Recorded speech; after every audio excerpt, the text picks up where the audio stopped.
2025 result आने के बाद सबको वेट था काउंसलिंग का, लेकिन काउंसलिंग डिले होती ही जा रही थी। एंड फाइनली रिज़ल्ट आने के बाद I find out that I have been allotted ASMC Jaunpur. Hey everyone, myself Harshika Chaudhary और आज है 21 अगस्त। मैंने कराया था रात का ट्रेन रिजर्वेशन टू जौनपुर। आओ फिर चलते हैं कॉलेज देखने। मैं अपनी मम्मी के साथ हॉस्पिटल में थी क्योंकि उनकी कीमोथेरेपी होनी थी, लेकिन उसमें डिले होने की वजह से मुझे हॉस्पिटल से जल्दी निकलना पड़ा। पहले घर पहुंची, फिर भाई के साथ स्टेशन, लेकिन ट्रेन छूट जाने के डर से सब इतनी जल्दी किया कि कुछ रिकॉर्ड ही नहीं किया। और तो और हमारी ट्रेन छूटने ही वाली थी, लेकिन फाइनली हमने ट्रेन पकड़ ली। फिर हमने अपनी सीट ढूंढी। उस टाइम पर मैं बहुत ज़्यादा पैनिक कर रही थी कि स्टार्टिंग ही इतनी गंदी हुई है, आगे पता नहीं क्या क्या होगा। क्योंकि ये सफ़र मेरे लिए सिर्फ एक स्टेशन का नहीं, एक नई ज़िंदगी का सफ़र था। अपनी लाइफ से मैंने काफ़ी चीज़ें सीखी हैं कि हमें पैनिक नहीं करना चाहिए। बस जैसे चल रहे हैं ना, चलते रहो। वो कहते हैं ना, just go with the flow. ये सफ़र मेरे लिए एक जर्नी नहीं, एक इमोशन था। क्योंकि हर एक नीट एस्पायरेंट का सपना होता है एक गवर्नमेंट मेडिकल कॉलेज से MBBS करना। और आज मैं अपने सपने की पहली सीढ़ी चढ़ने ही वाली थी। खाने में हम घर से थोड़ा बहुत खाकर ही आए थे, तो नींद तो नहीं आ रही थी, लेकिन दिन भर की भाग-दौड़ से थककर मैंने सोने की कोशिश की। कभी उठ के, कभी लेट के, बस कल के ही ख़्याल आ रहे थे कि कल का काम अच्छे से हो जाए।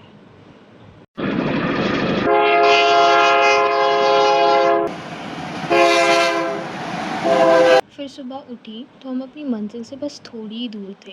सुबह-सुबह जो ट्रेन की खिड़की से बाहर के नज़ारे थे ना, वो बहुत अमेज़िंग थे। इतनी ग्रीनरी देखकर हम दिल्ली वाले तो पागल ही हो जाते हैं। इस एस्पायरेंट जर्नी से काफ़ी कुछ सीखा है कि इस लाइफ की रेस में हमें अपने सपनों का हाथ कभी नहीं छोड़ना चाहिए, चाहे कितनी भी प्रॉब्लम्स आए, क्योंकि अगर वो पीछे छूट गए तो शायद कभी वापस ना लौट पाएँ। तो बस लड़ते रहो, अपने लिए, अपने सपनों के लिए। एक दिन जीत जाओगे।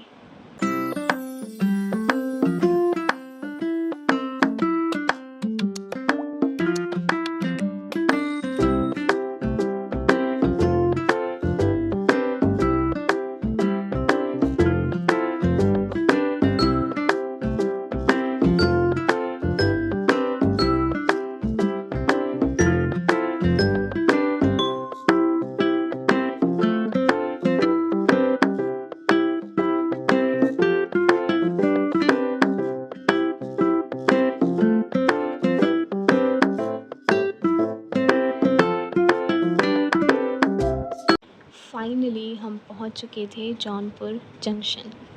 ट्रेन से उतरकर हमने लोकेशन चेक करी, कॉलेज तक पहुंचने के लिए कन्वीनियंस ढूंढा, रिक्शा में बैठे।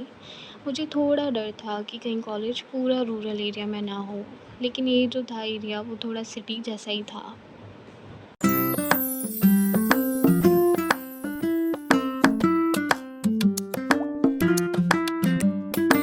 रिक्शा से उतरकर कॉलेज देखा, और कॉलेज बहुत बड़ा था। मतलब फ़र्स्ट इम्प्रेशन ही अमेजिंग था। अपने सपनों में जो 1-2 सालों से देखा था, आज वो आँखों के सामने था। हमने एंटर किया कॉलेज में और चल दिए एडमिशन प्रोसेस कंप्लीट कराने। वहाँ पहुँच के पहले मेडिकल के लिए फॉर्म्स लिए, और क्योंकि यहाँ पर कॉलेज के साथ ही एसोसिएटेड हॉस्पिटल था, तो वहीं हमने मेडिकल करवाया।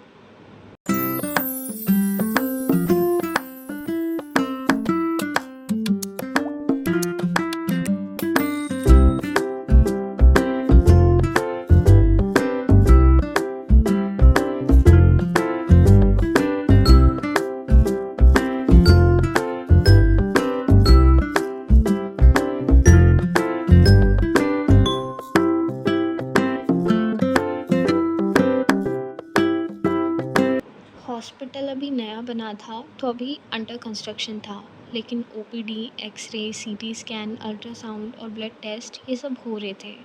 हमने एक्सरे कराया, ब्लड टेस्ट कराया और हर डिपार्टमेंट की OPD में चेकअप करवाया। डॉक्टर वाली फीलिंग तो अभी से आना स्टार्ट हो गई थी, जहाँ हम बिना लाइन के सीधा अंदर चेकअप कराने जा रहे थे। ओपीडी में काफ़ी भीड़ थी, काफ़ी पेशेंट थे, उसके बाद सारे डॉक्यूमेंट्स वेरीफाई करवाए और उसी में हमें काफ़ी टाइम बीत गया। फिर प्रोसेस कंप्लीट होने के बाद हमें एडमिशन लेटर के लिए वेट करने के लिए कहा गया, तो उसी टाइम मैंने थोड़ा कॉलेज देखा। कॉलेज जितना बाहर से सुंदर था, उतना ही अंदर से भी। हमने एलटी देखे, अभी क्योंकि वो लॉक थे, तो बाहर से ही देखे, लेकिन ग्लास से अंदर का दिख रहा था, तो काफ़ी अच्छा लग रहा था। और एक एलटी में अभी क्लास भी चल रही थी, तो वहाँ जाने के लिए हमें गार्ड अंकल ने मना कर दिया था, तो हम गए नहीं। फिर बाकी लैब्स, म्यूज़ियम्स, ये सब हमने देखा। बाकी अभी कॉलेज में भी थोड़ा-थोड़ा काम चल रहा था कंस्ट्रक्शन का, लिफ्ट वगैरह के लिए। तो हम कॉलेज को इतना डिटेल में तो नहीं देख पाए, लेकिन बाहर से भी काफ़ी सुंदर लग रहा था। सामने से देखने पर हमें 3 बिल्डिंग दिखाई देती हैं, एक हॉस्पिटल, एक एडमिनिस्ट्रेटिव और एक एकेडमिक बिल्डिंग। और जो गर्ल्स और बॉयज़ हॉस्टल हैं, वो इस बिल्डिंग के पीछे की तरफ थे। फिर हमें एडमिशन लेटर मिलने लगा था, तो हमने वो कलेक्ट किया और हम वहाँ से बहुत जल्दी में निकल गए, क्योंकि हमने वापस आने का ट्रेन रिज़र्वेशन तो नहीं करवाया था, लेकिन हमें पता लगा कि वहाँ से 5 बजे की ट्रेन है। तो हमने सोचा कि हम उसे लेकर वापस आ जाएँगे। लेकिन फिर हमें पता लगा कि वो जो ट्रेन है, वो वहाँ से किसी दूसरे स्टेशन से है, जहाँ तक पहुँचने में हमें काफ़ी टाइम लग जाएगा। तो हमने ट्रेन का प्लान कैंसिल करके बस की टिकट्स बुक करी। बस जो कि जौनपुर मेन सिटी से थी, शाम की 8 बजे की। तो अभी काफ़ी टाइम था बस आने में, तो हमने सोचा कि हम कुछ खा लेते हैं, तो पहले हमने वहाँ पर कुछ खाया। फिर हम वहाँ से निकल गए जौनपुर मेन सिटी के लिए, जो कि कॉलेज से 6 से 7 किलोमीटर की दूरी पर थी। सिटी देखने में ठीक ही लग रही थी, वहाँ पर शॉप थे, होटल थे, रेस्टोरेंट थे, शोरूम्स भी थे। तो मुझे लगा नहीं कि अगर मैं वहीं पर ही एडमिशन लेती हूँ, तो मुझे कोई ज़्यादा दिक्कत आए वहाँ रहने में। वहाँ पर काफ़ी सारी चीज़ें थी। जौनपुर जो है, वो अपने हेरिटेज मॉन्यूमेंट्स, गंगा जमुना तहज़ीब और पीली नदी रिवाइवल के लिए जाना जाता है। और यहाँ के लोग आज भी उस कल्चरल प्राइड को कैरी करते हैं। यहाँ गोमती नदी के किनारे बना एक शाही किला भी था, जो कि हमें दिख रहा था। यहाँ पर एक शाही पुल भी है, जिसे सुल्तान इब्राहिम ने 15वीं सदी मतलब 600 साल पहले बनवाया था। ये सिर्फ एक पुल नहीं था, बल्कि एक आर्किटेक्चरल वंडर था। अपने समय का पत्थर और चुनाई से बना हुआ ये पुल गोमती नदी के ऊपर खड़ा है। यहाँ से पुराने ज़माने की एक अलग ही फील आ रही थी। इस शहर की अपनी एक रॉयल और कल्चरल वाइब है। फिर हम पहुँचे बस स्टॉप पर, लेकिन बस को आने में थोड़ा टाइम था, तो वहीं रोड पर सिटी ड्राइव शॉपिंग मॉल था। हमने थोड़ा वहाँ देखा, बस का वेट किया, फिर हमने बस ली। बस में हमने 2 सीट्स बुक की थी, जो कि अलग-अलग थी। मुझे बिल्कुल आगे की ही सीट मिली थी और मेरे साथ वाली खाली थी। तो मैं तो आराम से उसी पर सो गई थी। बीच में एक होटल पर रुके थे, वॉशरूम गए, फिर वहाँ मैंने चाय पी और वहाँ से भी हम निकल गए थे। सुबह उठ के देखा तो हम यमुना एक्सप्रेसवे पर थे, मथुरा साइड। मॉर्निंग व्यू काफ़ी अच्छा लग रहा था खिड़की से। फिर बस से उतरकर हम अपने घर आ गए। ये थी मेरी जौनपुर की एडमिशन जर्नी।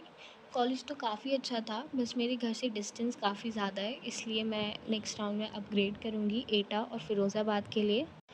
ब्लॉग के लिए अभी इतना ही। अगर आपको ब्लॉग अच्छा लगा हो तो वीडियो को लाइक करें, चैनल को सब्सक्राइब करें। मिलते हैं नेक्स्ट ब्लॉग में।